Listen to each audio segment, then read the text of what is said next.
प्रीति दिल्ली शहर में रहती है, जो फ्लैट में एक मैडम के यहाँ होम मेड का काम करती है। यहाँ वो अपने घर वालों के साथ किराए के मकान में रहती है। उसके घर वालों ने अपना कमरा खाली करके वहीं दूसरी जगह कमरा ले लिया।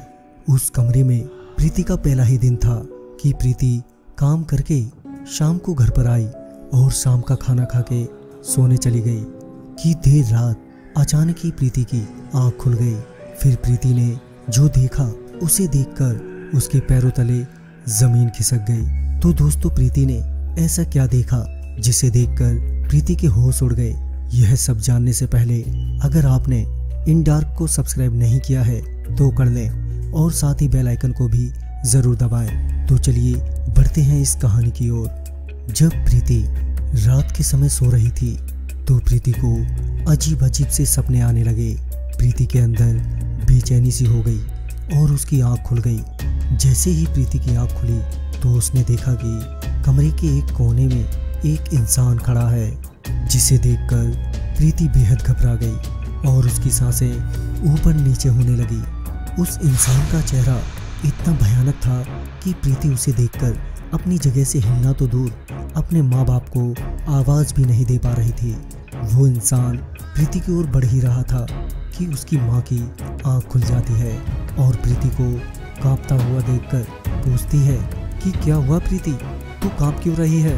प्रीति के मुंह से आवाज़ नहीं निकल रही थी और डर से बस कपकपाई जा रही थी कि तभी प्रीति की माँ ने प्रीति के पापा को जगाया और कहा, उठो, देखो प्रीति को क्या हुआ है।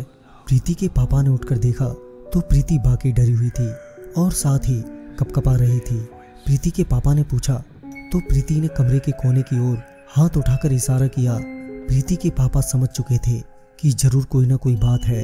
वो इंसान प्रीति के सिवाय घर में किसी को भी दिखाई नहीं दे रहा था कि तभी प्रीति के पिताजी ने अपने कुलपुजमान देवता से हाथ जोड़कर प्रार्थना की और अपने देवी देवता का सर पर हाथ रखकर कहा कि किसी भी तरह की बुरी शक्ति यहाँ है तो उसे तुरंत ही यहाँ से हटाओ और बच्ची को शांत करो।